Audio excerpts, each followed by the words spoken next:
आज के इस वीडियो में बात करेंगे octane booster related. Octane booster क्या है, अगर इसको हम लोग यूज़ करेंगे पेट्रोल के साथ तो क्या हमें एडवांटेज मिलेगा, और साथ में बात ये भी करेंगे कि आप कैसे पता कर सकते हो कि आपके इंजन में, आपके गाड़ी में ऑक्टेन बूस्टर डालना चाहिए या नहीं डालना चाहिए, और आप कैसे पता कर सकते हो कि कौन सा फ्यूल आपके गाड़ी के लिए बेटर है।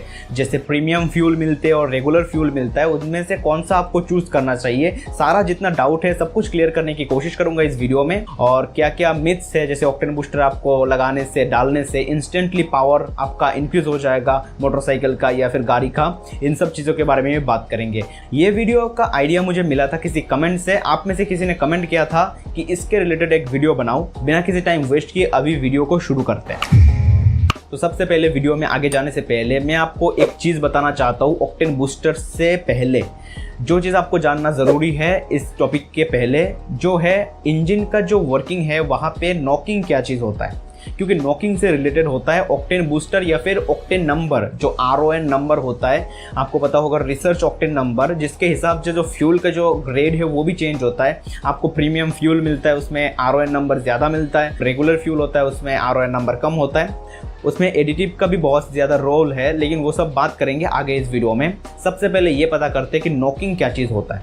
अगर बात करें हम नॉकिंग की, तो अभी इस वीडियो में पूरा बात करेंगे पेट्रोल इंजन की, क्योंकि ऑक्टेन नंबर डिपेंड करते हैं पेट्रोल इंजन के ऊपर, मतलब स्पार्क इग्निशन इंजन के ऊपर, जिससे स्पार्क प्लग हम लोग यूज़ करते हैं जिस इंजन में। इसी कारण से डीजल के रिलेटेड कोई बात नहीं होगी। डीजल के केस में बात करें तो C10 नंबर आता है, उसके रिलेटेड कभी आगे वीडियो बनाएंगे। तो सबसे पहले अभी बात करते हैं नॉर्मल इंजन में। आपको पता है बहुत सारे प्रोसेस होता है और एक साइकिल होता है कंप्लीट, सक्शन, कंप्रेशन, पावर और एग्जॉस्ट।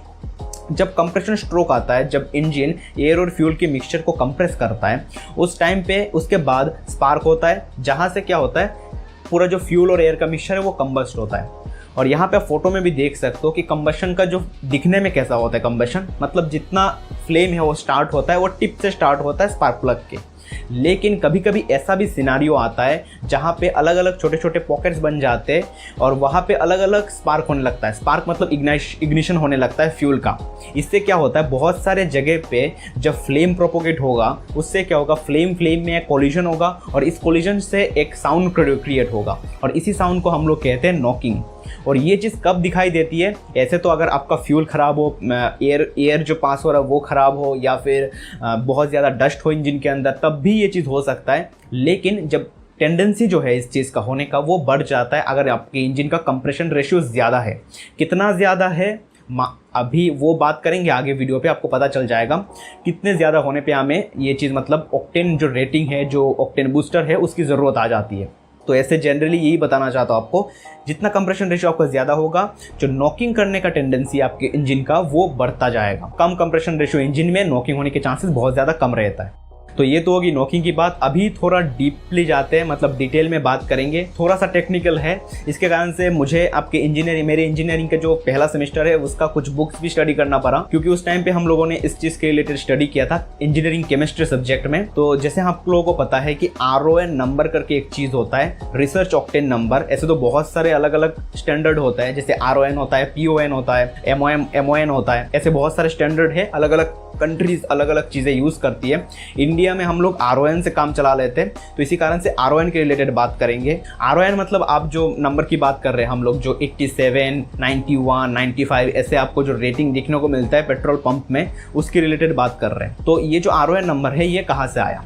सबसे पहले अगर फ्यूल की बात करें, पेट्रोल या डीजल हो, कोई भी फ्यूल हो, जो ऑर्गेनिक फ्यूल होता है, क्रूड ऑयल से जो निकालते हैं हम लोग, एक्सट्रैक्ट करते हैं, उन फ्यूल में सबसे ज़्यादा रहता है हाइड्रोकार्बन कंटेंट। हाइड्रोकार्बन क्या है? कार्बन और हाइड्रोजन का एक मॉलिक्यूल। इसके बहुत सारे मॉलिक्यूल से फ्यूल बनता है, और भी बहुत सारे अलग अलग पार्टिकल्स रहते हैं, लेकिन सबसे ज़्यादा रहता है हाइड्रोकार्बन। हाइड्रोकार्बन बहुत टाइप के हो सकते हैं, यहाँ पे आप लिस्ट पूरा देख सकते हो। मीथेन से स्टार्ट होता है और आगे बढ़ता जाता है, और यहाँ पे आप देख सकते हो कार्बन का जो नंबर है, कार्बन का नंबर बढ़ता जाता है। और ये जो ऑक्टेन है, जब कार्बन का नंबर हो जाता है C8, वहाँ पे इसको कहा जाता है ऑक्टेन। ये मीथेन इथेन करके शुरू होता है और ये कहा जाता है इसको ऑक्टेन, और इसके ऊपर वाला जो कार्बन है उसको कहा जाता है हेप्टेन। अभी एक बहुत ही ज़्यादा इंपॉर्टेंट चीज़ है, ये चीज़ अच्छे से समझना आप। जो टेंडेंसी की बात कर रहे थे, नॉकिंग की टेंडेंसी, जैसे कंप्रेशन रेशियो ज़्यादा होने से इंक्रीज होता रहता है, सेम चीज़ यहाँ पे भी है। अगर किसी फ्यूल में पेट्रोल की बात करें, यहाँ पे अगर ऑक्टेन का जो रेंज है, ऑक्टेन का जो अमाउंट है वो अगर ज़्यादा रहेगा तो उसमें टेंडेंसी जो है नॉकिंग की वो कम होता जाएगा, मतलब एंटी नॉकिंग प्रॉपर्टी बढ़ता जाएगा। मतलब ये जो फ्यूल है इसको जल्दी से नॉकिंग होगा नहीं इस फ्यूल में। लेकिन अगर बाकी जो कंपोनेंट है जैसे हेप्टेन है उसका कंटेंट अगर ज़्यादा होता रहेगा तो इसमें नॉकिंग का जो टेंडेंसी हो बढ़ता जाएगा। इसी कारण से हम लोग चाहते हैं कि हमारा जो फ्यूल है उसमें ऑक्टेन ज़्यादा रहे। लेकिन अभी जो हम लोग नॉर्मली फ्यूल यूज़ करते हैं स्पार्क इग्निशन इंजन के लिए, उसमें तो बहुत सारे फ्यूल आ जाता है। इथानॉल आ जाता है, ये पेट्रोल हो गया तो पेट्रोल आ जाता है, गैसोलीन, उसके बाद आ जाता है सीएनजी, ऐसे बहुत एलपीजी भी यूज़ कर लेते हैं हम लोग। तो ऐसे तो बहुत सारे चीज़ें हम लोग यूज़ करते हैं। लेकिन ये जो स्टैंडर्ड बना है ऑक्टेन का, RON नंबर का, उसी चीज़ से हम लोग बाकी चीज़ों का जो एंटी नॉकिंग प्रॉपर्टी है उसको डिफाइन करते हैं। वो चीज़ कैसे करते हैं आपको एक सिंपल चीज़ से मैं समझाता हूँ। हो सकता है आपको ये चीज़ थोड़ा समझ में नहीं आया होगा अभी जो मैंने बात किया। मैं सिंपली आपको समझाता हूँ। मान लीजिए मुझे किसी चीज़ का वेट नापना है। चीज़ भले ही ये प्लास्टिक का हो, वुड का हो या फिर मेटल का हो, वेट हम लोग केजी से ही नापेंगे, किलोग्राम से ही नापेंगे। तो ये किलोग्राम कहाँ का चीज़ है? एक्चुअली एक international bureau of weight and measures करके एक ऑर्गेनाइजेशन है जहाँ पे एक चीज़ रखा हुआ है, एक ऑब्जेक्ट रखा हुआ है। और ये जो मैं ब्यूरो बोल रहा हूँ ये शायद इंग्लैंड की, यूके की किसी एक कंट्री में है।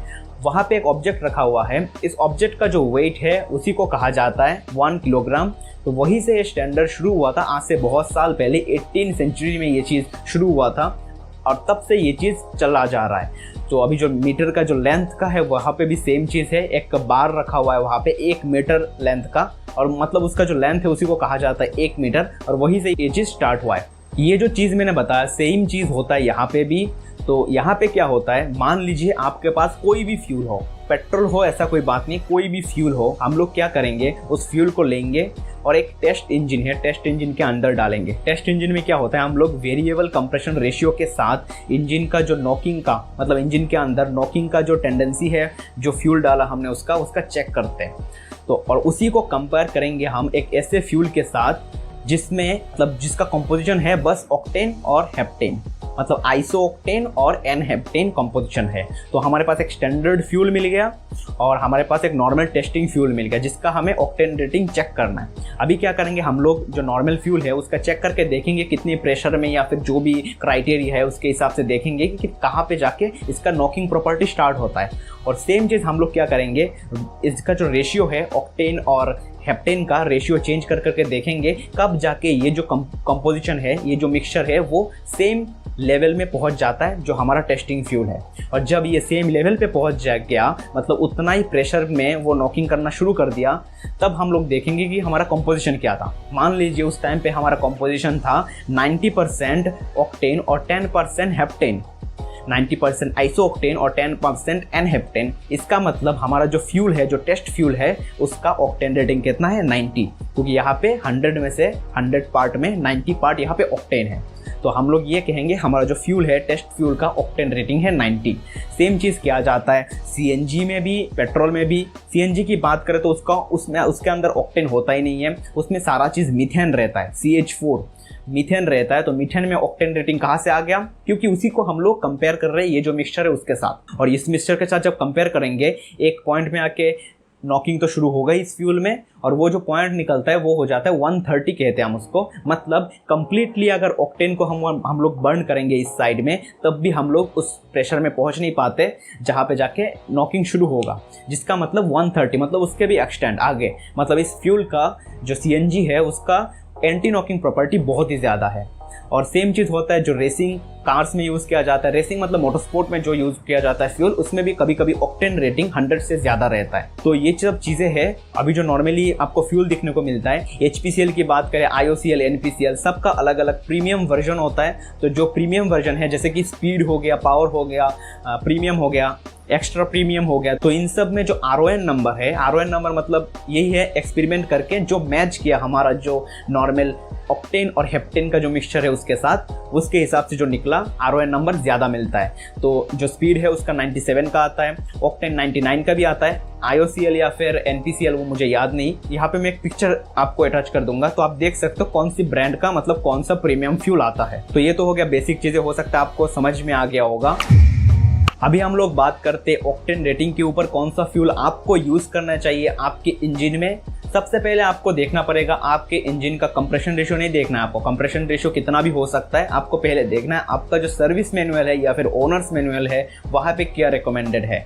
अगर नॉर्मली बात करें, मैंने कुछ रिसर्च करके देखा है, नॉर्मली ज़्यादा जो क्वेरीज आता है वो आता है R15 के लिए। तो R15 का यहाँ पे हो सकता है तो अटैच कर दूंगा मैं आपको, वहाँ पे लिखा हुआ है कि रेगुलर फ्यूल से काम चल जाएगा, भले ही इसका कंप्रेशन रेशियो 11 से ज़्यादा है, अच्छा खासा कंप्रेशन रेशियो है, तब भी यहाँ पे लिखा है रेगुलर से काम चल जाएगा। रेगुलर यानी 91 ऑक्टेन की बात हो रही है यहाँ पे, RON की बात हो रही है यहाँ पे, तो वो आप नॉर्मली यूज़ कर सकते हो। तो रेगुलर फ्यूल आता है, आप लोग एक बार पता कर लेना कि कितना ऑक्टेन का आता है वो।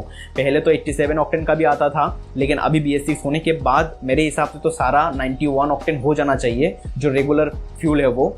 और अगर प्रीमियम की बात करें तो प्रीमियम में भी कैटेगरी आती है। नॉर्मली जो प्रीमियम रहता है उसमें क्या होता है, ऑक्टेन सेम रहता है, 91 ऑक्टेन का ही होता है, लेकिन उसमें एडिटिव मिला होता है कुछ। एडिटिव से क्या होता है, आपका जो इंजन है उसके जो डस्ट पार्टिकल जम जाते हैं, कार्बन पार्टिकल बिल्डअप हो जाता है पिस्टन के ऊपर या फिर इंजेक्टर में या फिर वल्व्स में, वो क्लीन हो जाता है। तो हो अगर आप लोग ये नॉर्मल जो प्रीमियम है वो फ्यूल यूज़ करोगे तो आपके लिए बेटर है, लेकिन थोड़ा कॉस्टली भी होता है ये फ्यूल। लेकिन अगर आप इंजन को अच्छा रखना चाहते हो तो आप यूज़ कर सकते हो ये चीज़। लेकिन आपका रिकमेंडेड है 91, तो 91 से ऊपर जाने का आपका कोई मतलब नहीं है। मतलब हाई प्रीमियम जो फ्यूल है स्पीड 97 जैसा ही और 95 ऑक्टेन का फ्यूल यूज़ करने की कोई ज़रूरत नहीं होगी आपको। नॉर्मल फ्यूल से चलाओगे तो उसमें कोई भी नॉकिंग नहीं होगी और आपका इंजन अच्छा चलेगा। लेकिन अगर आपको लग रहा है कि आपके इंजन में नॉकिंग हो रहा है तब आप लोग ज़रूर शिफ्ट हो सकते हो, क्योंकि नॉकिंग कभी कभी हो जाता है। अगर फ्यूल आपका खराब जा रहा है, किसी कारण से आपके इंजन के अंदर खराबी है, बिल्डअप हो गया बहुत ज़्यादा कार्बन पार्टिकल, तब नॉकिंग होने के चांसेस बढ़ता है उस टाइम पे, जिसके कारण से उस टाइम पे आप फ्यूल में शिफ्ट हो सकते हो। प्रीमियम फ्यूल में कुछ दिन तक यूज़ करोगे, कुछ महीने तक अगर यूज़ करोगे आप, तो सारा जो चीज़ है वो क्लीन अप हो जाएगा। क्योंकि 2000-3000 माइल्स नहीं किलोमीटर कि चलना पड़ता है इंजन को ये सब चीज़ें क्लीन होने में। वो वैसे उसमें मैनुअल में लिखा रहता है जो आप खरीदोगे उसमें, ऐसे मैंने नॉर्मल जेन्युइन बोल रहा हूँ। 2500 किलोमीटर तक आपको चलाना पड़ेगा इंजन को, पूरा जो चीज़ है इंजन का वो क्लीन अप करने के लिए। उसके बाद फिर से आप जो रेगुलर फ्यूल है उसमें शिफ्ट हो सकते हो। यहाँ पे दूसरा बाइक के रिलेटेड भी स्टडी करके देखा है मैंने, डोमिनर 400 का पुराना वाला जो वेरिएंट था उसका। न्यू वेरिएंट का कोई डाटा नहीं मिला मुझे। पुराने वेरिएंट में भी यही लिखा है रेगुलर फ्यूल से काम चल जाएगा, मतलब 91 ऑक्टेन, जिसके कारण से हम लोग ये समझ सकते हैं जो डोमिनर का बजाज का जो दूसरे मॉडल से जैसे NS200 हो गया, RS200, उसमें भी आप लोग नॉर्मल फ्यूल लगा सकते हो 91 ऑक्टेन का। लेकिन अभी अगर बात करें KTM 390 का, उसके मैनुअल पे ये चीज़ मेंशन किया हुआ है 95 ऑक्टेन का RON का फ्यूल आपको लगाना पड़ेगा। मतलब यूज़ करोगे आप तो आपका इंजन सही रहेगा, उसके ऊपर यूज़ कर सकते हो आप, लेकिन उसके नीचे यूज़ करना सही नहीं है। लेकिन हो सकता है आप उसके नीचे का फ्यूल यूज़ कर रहे हो 91, या फिर नॉर्मल जो फ्यूल है 87 का भी हो सकता है आप यूज़ किया है आपने, जिससे क्या होता है आपका इंजन के अंदर नॉकिंग होता है, इंजन खराब होने के चांसेस बढ़ता है। अभी आता है जो हमारा ऑक्टेन बूस्टर है उसका कमाल। इसी टाइम पे हम लोग ऑक्टेन बूस्टर यूज़ करते हैं क्योंकि हमारा जो फ्यूल अवेलेबल है पेट्रोल पंप में उसमें ऑक्टेन रेटिंग ज़्यादा नहीं है, लेकिन हमें क्या करना है उसका ऑक्टेन रेटिंग बढ़ाना है। इसका मतलब ये नहीं कि हमें ऑक्टेन पोर करना है, हम लोग दूसरा केमिकल पोर करेंगे। जो केमिकल है 2-3 मुझे पता चला है, उसके नाम भी आपको यहाँ पे लिख के दे दूंगा मैं, जो यूज़ किया जाता है। ये जो एलिमेंट्स है इसको यूज़ करने से 2 चीज़ होता है। एक तो इसका जो एंटी नॉकिंग प्रॉपर्टी है वो इंक्रीज हो जाता है, मतलब क्या ऑक्टेन नंबर इंक्रीज हो गया। भले ही रिलेशन नहीं है ऑक्टेन का, लेकिन हम लोग जो टेस्ट की बात कर रहे थे थोड़ी देर पहले, नॉर्मली ऑक्टेन के साथ मैच करते हैं, क्योंकि एंटी नॉकिंग प्रॉपर्टी हमने बढ़ा दिया फ्यूल का, तो हमारा जो ऑक्टेन नंबर है वो भी बढ़ जाएगा। और दूसरा चीज़ है जो एडिटिव होता है वो हमारे इंजन को क्लीन रखेगा। तो ये 2 एडवांटेज मिलता है अगर ऑक्टेन बूस्टर आप यूज़ करोगे। तो अगर आपका जो पेट्रोल पंप है जहाँ से आप पेट्रोल डलवाते हो वहाँ पे अगर 95 ऑक्टेन का फ्यूल है नहीं, तब आपको ऑक्टेन बूस्टर यूज़ करना चाहिए। अगर आपके पास KTM 390 जैसा मोटरसाइकिल हो, और बाकी सारे अगर कोई भी गाड़ी हो आपके पास या फिर मोटरसाइकिल हायर रेंज की हो, तो आपको सबसे पहले यूजर मैनुअल चेक करना चाहिए कि वहां पे क्या लिखा हुआ है, आपको कौन सा डलवाना चाहिए। उसके बाद ही आप डिसाइड कीजिए कि आपको ऑक्टेन बूस्टर यूज करना है या नहीं करना है। जो पावर की हम लोग बात कर रहे थे कि इंजन का पावर या फिर माइलेज कितना बढ़ेगा अगर हम लोग यूज़ करेंगे ऑक्टेन बूस्टर, तो आपको मैं जनरली बता देता हूँ। मैंने बहुत सारे ऐसे वीडियोस देखा, अगर मान लीजिए आपके गाड़ी का, आपके इंजन का पावर है 200 हॉर्स पावर, तब आपको हो सकता है ऑक्टेन बूस्टर यूज़ करने से 10 bhp का फ़र्क दिखाई देगा और माइलेज में भी 1 किलोमीटर का फ़र्क दिखाई दे सकता है। लेकिन अगर आपका इंजन कम पावर प्रोड्यूस करता है, जो तब आपको जितना पावर गेन मिलेगा वो बहुत ही ज़्यादा नेग्लिजिबल होगा और जो माइलेज गेन होगा वो भी बहुत ही कम होगा। आपको पता ही नहीं चलेगा कि आपके इंजन में कोई फ़र्क पड़ा है। थोड़ा बहुत हो सकता है रिफाइनमेंट में फ़र्क पड़ जाएगा, लेकिन पावर आउटपुट आपको पता ही नहीं चलेगा। इसी कारण से मैंने बोला जो वीडियोस अवेलेबल है यूट्यूब में, वहाँ पे ये लोग ये बता रहे हैं कि ऑक्टेन बूस्टर लगाने से तुरंत मेरे गाड़ी पे पावर बढ़ गया। सबसे पहली बात ये है कि अगर आप ऑक्टेन बूस्टर डालोगे फ्यूल टैंक के अंदर, तुरंत ये तो काम करेगा नहीं, क्योंकि फ्यूल पंप के अंदर थोड़ा सा फ्यूल रहता है, फ्यूल लाइन में थोड़ा सा फ्यूल रहता है, थोड़ी देर बाद ही ये वर्क शुरू करेगा। और दूसरा चीज़ ये है जो पावर गेन होगा वो आप खुद मैन्युअली समझ ही नहीं पाओगे। इसी कारण से जो वीडियोस है यूट्यूब में ऑक्टेन बूस्टर का रिव्यू, वो वीडियो अगर आप ना देखोगे तो भी अच्छा है। रिव्यू कोई ऐसा चीज़ का कैसे बता पाएगा जहाँ पे इतना ज़्यादा माइन्यूट सा चेंज है। और ये जो नॉर्मली इनको लग रहा है कि पावर गेन हो गया, ये बस हमारा सबकॉन्शियस माइंड का खेल है। जैसे डॉक्टर के पास जाके हम लोगों को लगता है कि हम लोग सही हो गए, सेम ऐसा टाइप का ये चीज़ है। और एक चीज़ यहाँ पे ये भी ध्यान देने वाली है, नॉर्मली जो पावर रेटिंग होता है, जो स्पेसिफिकेशन होता है, जैसे KTM का 43 हॉर्स पावर, उतना आपको नहीं मिलता व्हील पे। अगर डायनो टेस्ट करोगे तो आपको पता चलेगा 38 या 39 ही bhp ये दे रहा है। लेकिन जो ऑक्टेन बूस्टर डालते हैं तब हो सकता है आपको 40-41 देने लगे, लेकिन इंजन का जो रेटिंग है 43 है, तो आपको तो जो चेंजेस है वो तो पता ही नहीं चलेगा, क्योंकि इंजन का जो परफॉर्मेंस है वो अप डाउन होता ही रहता है कंडीशन के हिसाब से। आपका इंजन कोल्ड है या हॉट है, कौन से वेदर पे चला रहे हो, उसमें बहुत ज़्यादा फर्क आता है। तो ये सब वीडियो ना देखे तो अच्छा है, यही बताना था मुझे इसके रिलेटेड। आशा करता हूँ सारा डाउट मैंने आप लोगों का क्लियर किया है। और भी कुछ होगा तो आगे वीडियो में बात करेंगे किसी और दिन। आज का ये वीडियो देखने के लिए बहुत बहुत शुक्रिया। आपका रिव्यू जरूर बताना कमेंट में ये वीडियो कैसा लगा, और वीडियो अच्छा लगा तो लाइक जरूर कर देना। ऐसा ही वीडियो देखने के लिए चैनल को सब्सक्राइब कर देना इस लाल बटन को दबा के, और वीडियो शेयर करना अपने दोस्तों के साथ और फैमिली मेंबर के साथ। Thank you for watching this video and stay connected.